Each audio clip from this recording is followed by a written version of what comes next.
Hey guys, how's it going? Welcome back to another meta video on the channel, where today we're going to be taking a look at the most meta centre-backs that I think there are right now in FIFA. So if you do want to see more videos like this, do drop a thumbs up on the video and make sure you let me know in the comment section any other players that you think we've missed out on this list, or if you have any disagreements with how I've made this list, in what order, do let me know as always in the comment section below. Make sure you're subscribing as well if you are new to the channel. But starting off with some honourable mentions that didn't quite make the top 10 in my opinion. We've got Juan Jesus, we've got the 91 Laurent Blanc, 85 Gomez, the flashback Ogbonna, the SBC Apara, Kyle Walker, Felipe, Carlos and Tamora. These are all great centre-backs and definitely could be classed as meta centre-backs. For me personally, I don't think these are as common as centre-backs as maybe the top 10 that we've got. This list I've compiled is from my personal experience playing FIFA. Obviously, I've played a lot of champs, a lot of rivals, a lot of drafts. So I've come up against a lot of these players. And this list I've compiled is the top 10. But these are all great centre-backs. So let me know if you think these should have been in the top 10. But starting off with number 10, I have gone for Eder Militão. Now, we all remember this guy from a couple of months ago. Maybe not the most meta centre-back nowadays, but I still think this guy is incredible. I still play against this guy when I'm playing rivals, even when I'm doing like objectives or whatever. I still come up against this guy all the time, even in Division 1. He is a god tier centre back for sure. He's one of those players that plays well above his level, even though he's only an 86. Somebody we all experienced quite a long time ago, you know, sort of around the December, January time, when this guy was really pretty much in everyone's team, and he was so difficult. Even if you had like top tier strikers, he was so difficult to play against and really hard to get past. So I still think Militão is one of the top 10 centre-backs. At number 9, I have gone for this 90 Rio Ferdinand. Again, this is a card that's very, very popular with the pros, don't get me wrong. A lot of the pro cards like this card, and it is an incredible card, don't get me wrong. It is fantastic. For me personally, I still think there are other cards that you'll see in this list that, from my experience, I find are more difficult to play against. But take nothing away from this Rio Ferdinand, it is a monster and it is very, very difficult to play against.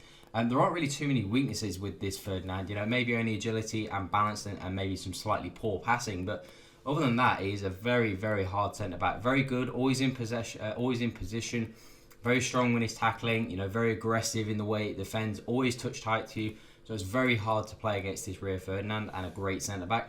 At number 8, I've gone with this flashback David Luiz. Now, I actually didn't do this card, which I kind of regret a little bit. But, you know, you can't, at the end of the day, you can't do every single card unless you're mega rich. But I play against this David Luiz quite a lot, especially when I do play champs from time to time. It still is in people's teams. And it's really, really difficult to play against.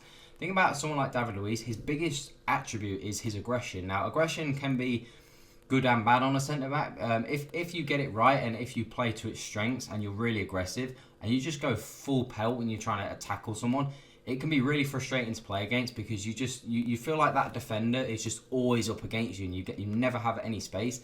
And that's what you typically get with these really aggressive defenders. But on the flip side to that, if you miss and being super aggressive means they can be out of position from time to time. But David Luiz has got a very, very well-rounded card for a centre-back. He's got insane free kicks, very good on the ball, obviously got very good passing, good dribbling as well. The only thing that's a bit negative on him is he does have poor stamina, but overall, a very, very good centre-back. Number 7, I've gone with this prime icon moment, Sol Campbell. Somebody that I've come up against quite a lot in the draft. Obviously, does come up in the centre-back spot from time to time. And it might be a little bit controversial that I've put this ahead of, for example, the Rio Ferdinand. But for me personally, from my personal experience, I find this Sol Campbell more difficult to play against that Ferdinand. I find the most difficult centre-backs are the really, really physical ones. The ones that have like really high strength.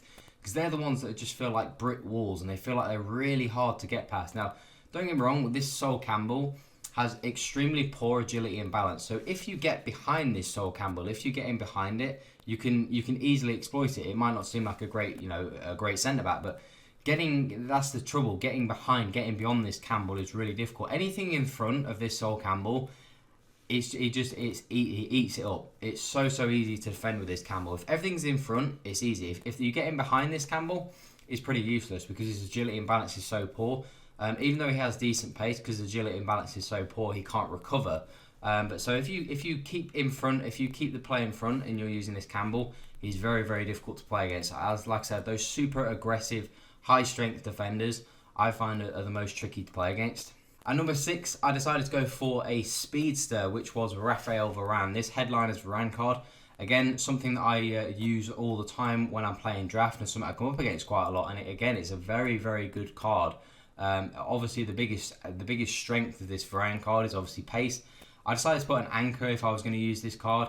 Boost his pace, defending, and physical. It does have pretty awful balance and stamina, but that fast recovery speed, even if he does get beat, you know, he is pretty strong, which 91 strength, which he does have, very high composure and reactions.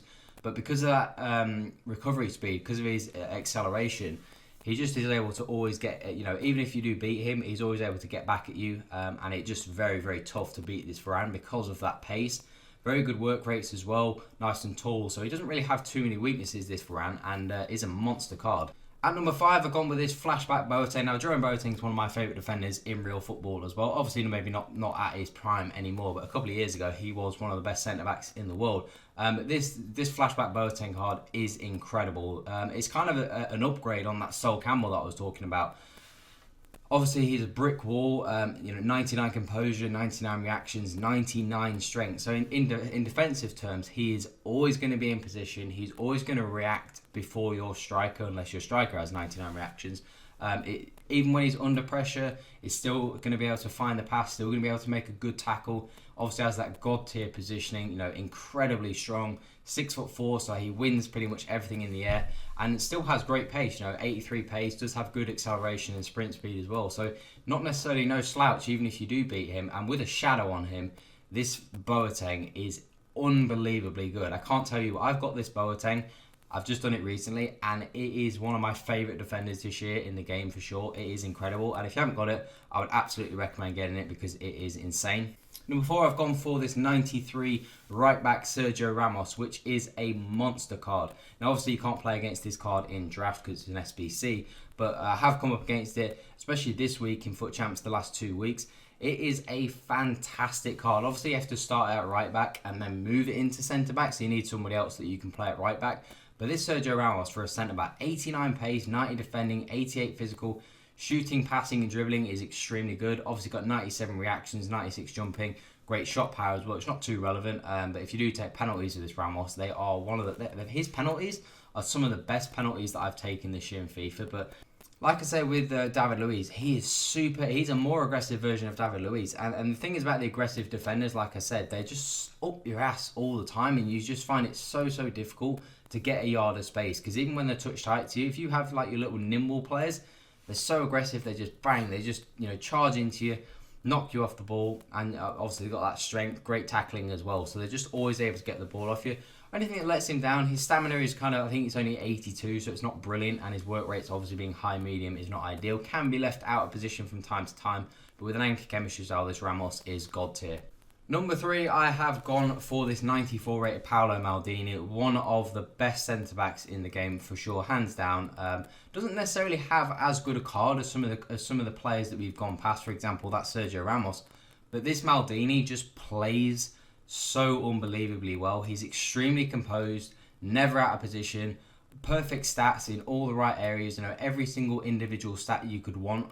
This Maldini obviously has super high composure and reactions, great interceptions and slide tackle. Agility and balance can be a little bit low, but I think that's kind of a common theme when it comes along against centre-backs. As long as it's kind of around the 70 mark, they are very, very good. But this Maldini is just so class. It's so difficult to play against.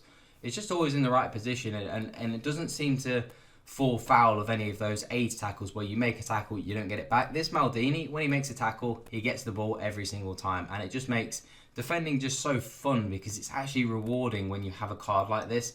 But this Maldini card is sensational. Number 2, I have gone for the Team of the Year, Matthijs de Ligt. Now, this is a card that you don't actually see in a lot of people's teams. I don't know why.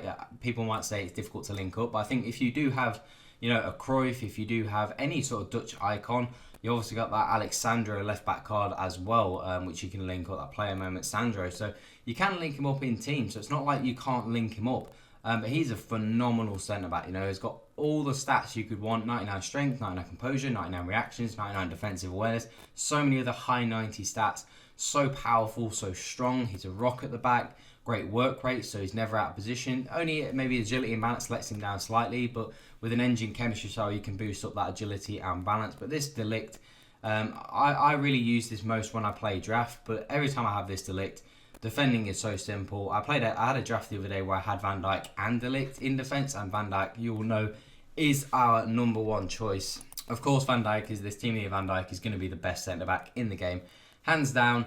No questions asked. There's no one that could dispute this Van Dijk for not being the best centre back in the game. Obviously, again, strength, composure, reactions, defensive awareness is perfect. Has incredible passing, dribbling is sensational. But this Van Dijk, so strong, so classy. Even if you have like a prime Eusebio, you will struggle against this Virgil van Dijk. You know, I don't think there's ever been a more overpowered centre back in the history of FIFA than this Van Dijk. I think this Van Dijk centre back card is the best centre back card there has ever been in any version of FIFA. You know, you can have the 97 Ronaldo and you will still struggle against this Van Dijk. It is just the perfect defender. Again, with an engine chemistry style boosting up his pace, giving him more agility and balance, just makes him even more god tier than he is. So this Van Dijk is obviously the number one. So that is my list for what I believe to be the top 10 centre-backs. Obviously, we had some of those honourable mentions at the beginning of the video. If you do have any disputes with maybe the order or some players that we haven't put in the top 10 or even on the honourable mentions board, do let me know in the comment section. It'd be really fun to know what your opinions are on who you guys think are the best centre-backs and who would make your top 10 in the game this year. So this is just an idea. If you do want to pick up any centre-backs you're not sure who to get for, someone on this list would be a great choice for your team. So if you want to see the most meta fullbacks, midfielders, strikers, wingers, all those players, all those positions, do let me know in the comment section as well. Drop a thumbs up if you found this useful and hit that subscribe button as well if you are new to the channel. And that is all for today, guys. Have an awesome day. I'm out.